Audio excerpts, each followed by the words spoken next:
What you're currently listening to is this, the M9 wireless lavalier mic system from FIFINE, and for what, 60 bucks or so, I think it's 60 to 70 bucks depending on if it's on sale on Amazon. Is it a good choice for you to pick up? Now, most of you are already listening to this and have already made a judgment on whether or not it sounds great or not. This is completely raw, unedited. I've done absolutely nothing to it.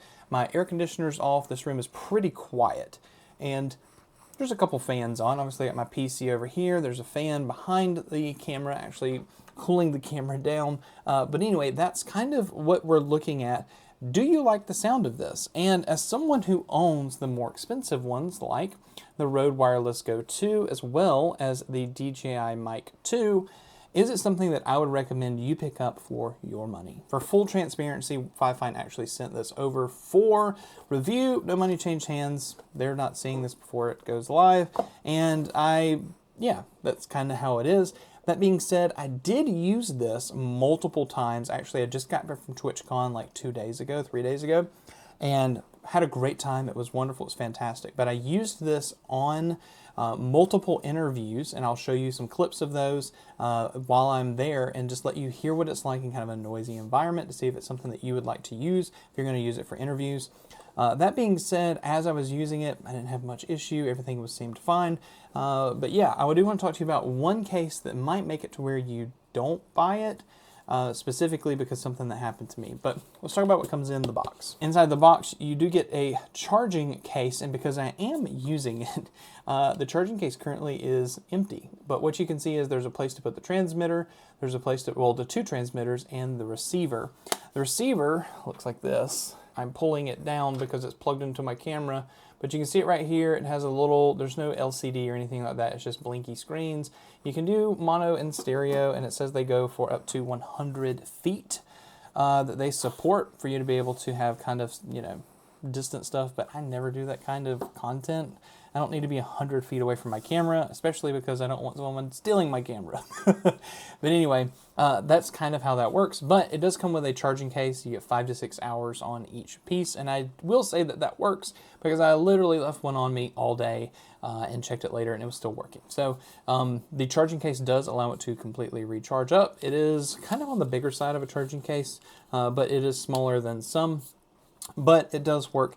There's no other storage for you to put cables into it. It's just a charging case. The transmitters are pretty small. They do come with wind muffs on the top, so if you wanted to be able to use this like in outside, things like that, I think you'd be just fine. But there's a big glowing problem the moment you start looking a little bit closer. This is the DJI Wireless 2. And what do you see at the very top up there? You see a headphone port. And that headphone port is technically a microphone port for you to plug in like a lavalier microphone. Well, the Rode Wireless Go 2 also has the same thing.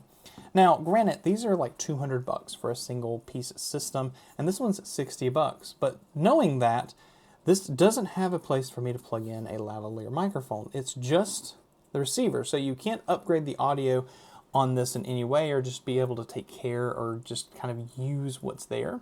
And knowing that you can get some other things, and I'll show some screenshots of things, you can get these for about 30 bucks or so, or even sometimes less, to plug directly in your phone, or even to use on your mirrorless camera. If you're just looking for an easy solution, you know, what brings you to being able to pay 60 bucks for this FIFINE? You know, one of the things that I always think about is kind of usability and if it's going to be useful, but I do love the charging case. I think that the charging case was nice and clean.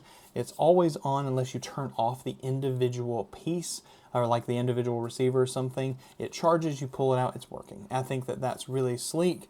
There is an indicator on how much battery is left on here, and it's just one USB-C cable to be able to do it. However, they do have USB-C charging on the bottom of each one. And most of the other ones do as well, that are probably about half the price. One thing that kind of deterred me from using this was something that actually occurred while I was recording with it. So as you can see, there's a little blue light on it when you're recording. That means that it's on, it's ready to go. But I actually handed one of these to one of the reps for one of the places. It was actually at Roland, and they were showing me a really cool piece of equipment that I hope to get my hands on sometime soon. And when I was in the middle of recording him, I noticed it was not on. Now, it was not dead. It just came out of the charging case. It had been charging. It shouldn't have been a problem. None of that, whatever the case, and even like power cycled it when I picked it back off of him, and it stayed on for, you know, a considerable amount of time, longer than the interview was. But it turned off. and unless it was him pushing the button, which I literally handed it to him and I saw him hold the clip and put it on him. I'm not really sure what that was about. Do I think that it could have just been a freak thing and he hit the button? Sure, whatever the case. But in that same case, I don't think it should have been as easy to turn off this microphone before recording as it was. So I just had to basically unclip mine and I just went back and forth. Luckily I noticed it and we were able to kind of move on with the interview from there. In that world, you throw it on this, you've got sound just coming from everywhere. It's a really, really great feature. Headphone volume. On the back of the unit we have auxiliary in as well, so you can run a secondary source and control that at hardware level. But the other really cool thing about these mixers, and something that probably doesn't get as much love, is that now I do want to go ahead and show you noise isolation, cancellation, because they say that they have noise cancellation on this, but I want to basically show you that. I'm going to play some airport sounds. So what you're currently listening to is I have some airport sounds playing over the microphone. Actually, I just flew like the whole weekend basically, so this sounds very familiar, but I'm actually going to go ahead and turn on noise isolation so you can hear what it sounds like. And by the way, that's just on the receiver. There's just a button.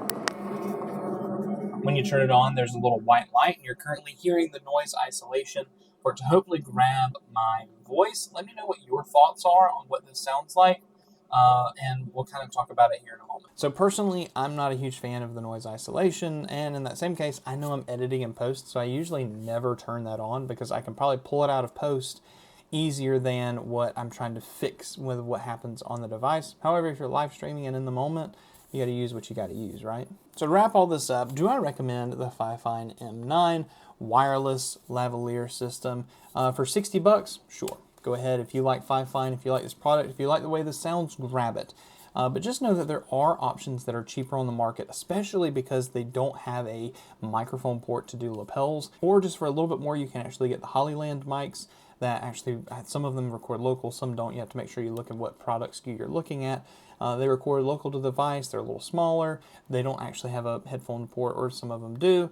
And then you also have the DJI or the Rode Wireless Go's. And so those are options that are much more expensive to solve that problem. But one of the things that kind of deters me from using things like this now in content is onboard recording, because it doesn't include onboard recording. You know, sometimes I do things that are a one-shot, like that interview with that Roland guy.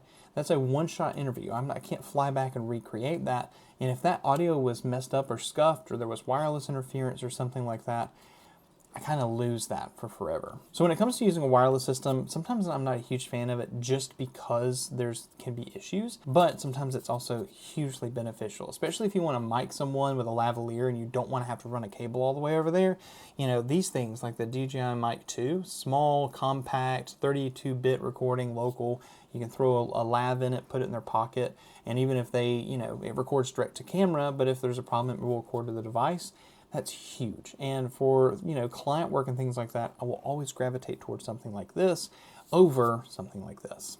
I hope you enjoyed this review. If you want to check out a couple of other videos, check out one of these two. I'm sure you'll enjoy them. Love you guys. Thank you so much for stopping by, and we'll see you in the next one.